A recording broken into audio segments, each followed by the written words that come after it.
경향신문 3면 보여주십시오. 가족 방탄위원 셀프 면죄부, 대통령 권한 남용 비판 커질 듯 이렇게 돼 있고요. 그 밑에 있는 기사도 한번 제가 제목을 읽어 들어볼게요. 수사 중이라 특검법 반대한다는 국민의힘 추경호, 대장동 땐 수사 시작도 전에 특검하자고 얘기했다. 이게 기사 내용이에요. 그러니까 이제 추경호 원내대표가 어제 비대위 회의에서 이 최상병 특검법 받아들일 수 없다는 이유에 대해서 4가지 근거를 들었는데 네. 그게 다 안 맞다라고 하는 기사입니다. 이 기사가. 그래서 지금 말씀하셨다시피 첫째로 그러니까 경찰과 공수처라는 수사기관에서 수사를 진행하고 있기 때문에 수사가 끝난 다음에 이 특검 도입 여부를 결정하는 게 마땅하다 이렇게 주장을 했는데 네. 이 주장은 3년 전 국민의힘 추경호 원내대표 본인의 언행과 배치된다라는 게 경향신문의 지적이에요. 네. 국민의힘은 대장동 의혹이 불거진 채 한 달도 되지 않은 2021년 9월 23일 대장동 특검법을 의원 107명 명의로 공동 발의했는데 당시는 의혹에 대한 수사가 시작되기도 전이었다. 네. 수사가 시작도 안 됐는데 당신 특검을 발의했다 이분들이.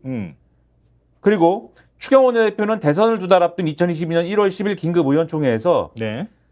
한창 수사가 진행 중이던 대장동 의혹 특검법 처리를 촉구했는데 국민은 피의자를 비호하고 결국 소환이 협조하지 않게 하는 바로 그 사람이 범인이라는 의혹을 가질 수밖에 없다라면서 특검을 발족해 수사하면 2, 30일 만에라도 큰 가닥을 정리할 수 있다라고 주장을 했다. 그러니까 수사가 안 끝났는데 아니, 지난 대선 때 봤잖아요. 윤석열 대통령이 수사 중인데 특검 가자고 했잖아, 자기가. 그렇죠. 그러니까 수사 중인데 특검 하자고 본인이 얘기했고 그러다 보니까 여권 관계자가 경향신문에 이렇게 얘기했대요. 우리 당이 대장동 의혹 관련해서 수사 중인 사안을 특검하자고 했을 때 그 논리가 검찰이나 경찰 인사를 전부 대통령이 임명하고 신복들이 가 있는데 어떻게 공정한 수사가 가능하겠냐라는 것이었다. 그러니까 2, 3년 전 우리가 주장했던 내용과 논리를 이제 우리가 뒤집어 쓰는 거다.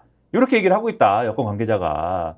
그거하고 그러면은 거꾸로 얘기하면은 지금 오동훈 후보자도 대통령이 지금 지명한 거잖아요. 그렇죠. 그럼 공수처가 공정하게 수사할 수 있어? 그러니까 똑같이 얘기할 수 있고 그다음에 이제 추경호 원내대표가 들은 또 다른 이유가 그동안 총 13번의 특검 중 12번이 여야 합의로 실시가 됐는데 이번처럼 여야 합의 없이 일방 추진된 전례가 없다라는 거거든요. 이거는 대통령실도 아까 주장하고 있는 바고 계속 얘기하는 거거든요. 말도 안 되는 주장이야. 그런데 추경호 원내대표 주장과 달리 국회 본회의를 통과한 특검법은 1999년부터 2022년까지 총 14건인데 이 중 3건은 여야 합의 없이 통과가 됐고 한 건은 여당이 없는 상황에서 거대 양당의 합의로 통과가 됐다. BBK 특검뿐 아니라 2003년 대북송금 특검, 2020년 세월호 특검도 여야 합의가 이루어지지 않았다라고 지적을 하고 추경호 원내대표가 특검 추천 절차가 공정하지 않다라고 주장을 했는데 그러니까 대한변협이 4명 추천하면 민주당이 단독으로 2명 골라서 대통령이 추천하는 게 중립성을 담보하지 못한다라는 거에 대해서 그러나 특검의 공정성을 위해 여당을 추천해서 배제한 특검법 전례들은 이미 있다. 김경수 전 경남지사가 연루된 드루킹 댓글 조작 특검법과 박근혜 전 대통령 국정농단 의혹을 수사했던 그 국정농단 특검법 당시에는 집권여당이었던 민주당과 새누리당의 특검 추천권을 각각 배제했다. 그리고 추경호 원내대표가 4번째 반대 이유 들은 거 특검법의 대국민 보고 규정인데 특검의 언론 브리핑 과정에서 사실상의 피의 사실이 공개돼서 인권 침해 논란이 불가피하다라고 했는데 국정농단 특검에도 수사 상황 브리핑 조항은 있다. 맞아요. 다 있던 거야. 모든 특검법 조항들 내가 특검법이 되게 짧아요. 한 2페이지밖에 안 돼. 특검만 규정하면 되는 거니까 조사기관이라든가 아니면 조사 인원 이런 정도 규정밖에 없어서 조사 범위라든가 저 특검법을 여러 개를 읽었어요. 여러 개가 아니라 진짜 많이 읽었어. 근데 이런 것들은 아무 늘 들어가는 거예요. 이거 가지고 시비 삼는 거야. 근데 보통 이렇게 여권에서 뭔가 여론몰이를 하면은 그런가 보다 이렇게 보통 생각하거든요. 근데 지금 김민하 평론가 얘기하는 것처럼 4가지 사안을 조목조목 반박해 놓으니까 많은 논리가 하나도 없어. 그렇죠. 특히 특검의 어떤 공정성에 관한 부분들도 자신들이 예전에 주장했던 거에 비하면 지금 공수처는 공정하지 않은 조직이 돼버리는 거예요. 더군다나 이렇게 수사 국면에서 대통령이 신임 공수처장을 2명 추천을 받았잖아요. 추천위원회에서. 2명 중에 대통령이 1명 지명한 거잖아. 그럼 대통령이 한 거네? 굳이 그렇게 따지면? 저 추천위원회도 여권이 유리하게 돼 있잖아. 그럼 여당이 뽑은 거네, 결국은. 그렇죠. 근데 그 오동훈 후보자라는 사람은 왜 그런지 모르겠어. 문제가 많아요 또 근데. 네. 왜 이렇게 실실 웃는지 몰라 사람이. 웃는 얼굴에 침 못 뱉는다지 않습니까? 아 그래서 그런 거군요.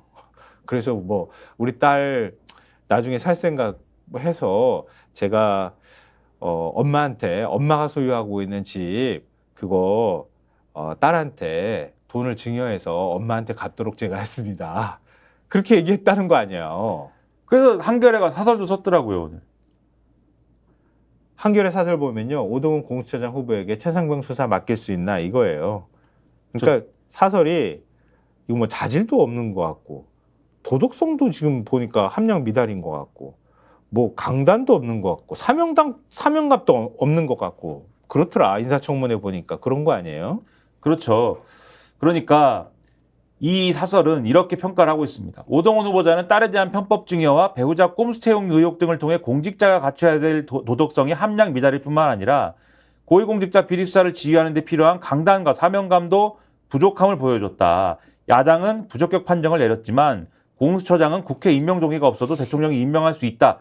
만약 윤석열 대통령이 임명 강행한다면 공수처를 유명무실하게 만들 의도가 있다는 의심을 받게 될 거다. 이렇게 지적을 하면서 네. 말씀하신 그러한 논란이 있는 거 있지 않습니까? 편법 네. 증여와 꼼수 채용 등등에 대해서 네. 그런 거에 대해서 제대로 해명하지 않았다라는 걸 지적을 하면서 이런 사람들이 장관되지 않는다. 공인의식이 부족한 거다라는 걸 지적을 하고 있어요. 그다음에 더 우려되는 거는 해병대, 최상병 사건 수사에 대한 소극적인 태도다. 공수처 최대 현안인 최상병 사건 수사에 대해서 의원들에 대한 질문에 그는 답하기 어렵다는 말만 반복했다.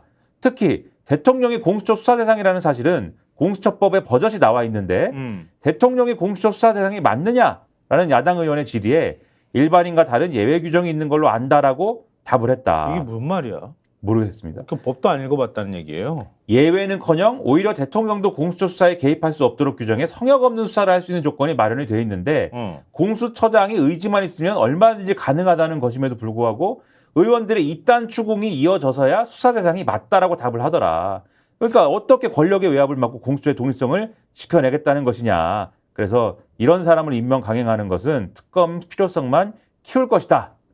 이게 한겨레 사설의 특검 필요성만 지적입니다. 키울 것이다. 그렇죠. 대통령 공수처 수사 지켜보자는데 이런 처장 임명해가지고 뭐 별로 혐의 없네요. 이렇게 발표해주길 기대하는 거 아닌가? 의심이 되는 거죠, 이제. 네.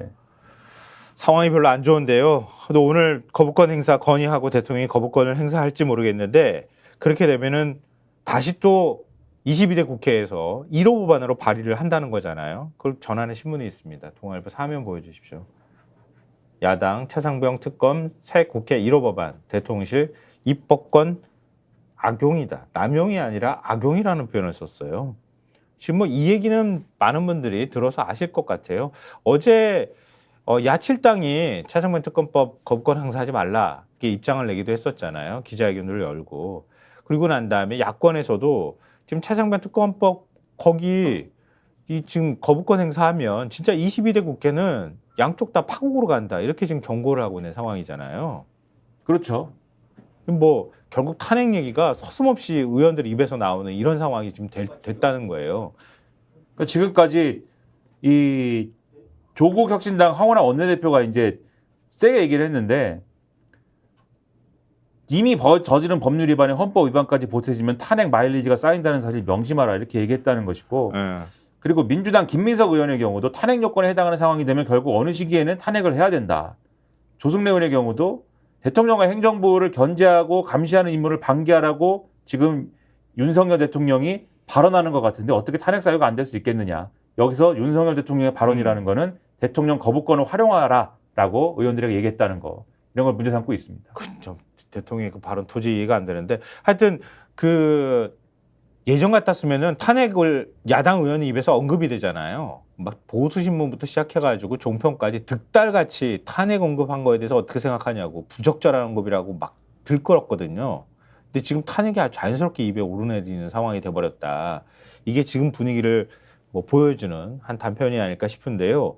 근데 이렇게 해버리면은 만약에 22대 국회 때 다시 또 재발의를 하게 되거나 아니 재발의가 아니라 새로운 법으로 발의를 하는 거죠. 그러니까 그럴 때 8명 어떻게 통제할 거냐고.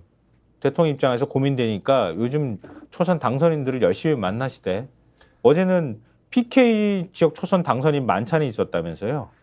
그렇죠. 한남동 관저에서 부산 경남 지역 초선 당선자 14명과 만찬을 함께 했는데 네.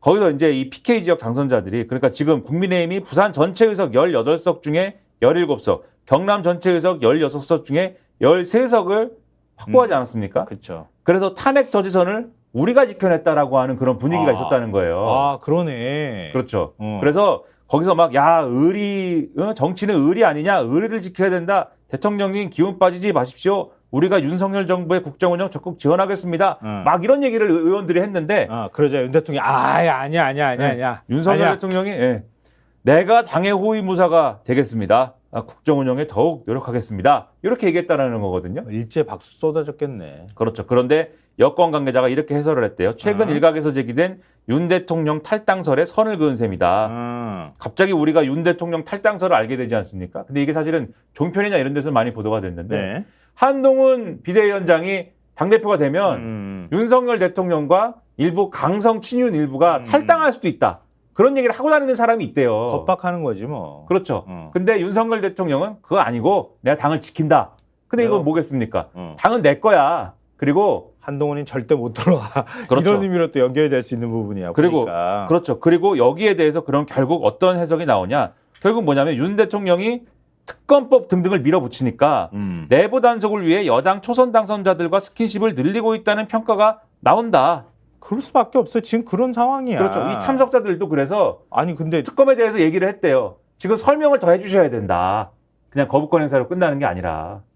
그 22대 때 법안 발의해도 그때도 제2호국권 행사하셔야 합니다. 거부권 행사하십시오라고 지들이 먼저 나서서 대통령한테 얘기했다는 거 아니에요. 그렇죠. 만찬에 참석했던 초선들이 그러면서 뭔가 설명은 해라 이렇게 얘기했대요. 저희가 이벤트 하나 마련했습니다. 혁신, 균형, 정의를 지향하는 대한민국의 정치, 경제, 미디어 스픽스가 지금 벌써 88.3만 명 정도 구독자를 지금 모집했습니다. 너무너무 감사드립니다. 88만 구독자의 시선을 한 번에 받을 기업을 저희들이 홍보해 드리려고 합니다. 저희들이 선착순으로 10개사를 뽑습니다. 2024년 5월 31일까지 메일로 보내주십시오. spixed@fix.kr로 보내주시면 되고요. 접수 기간은 5월 말일까지고요.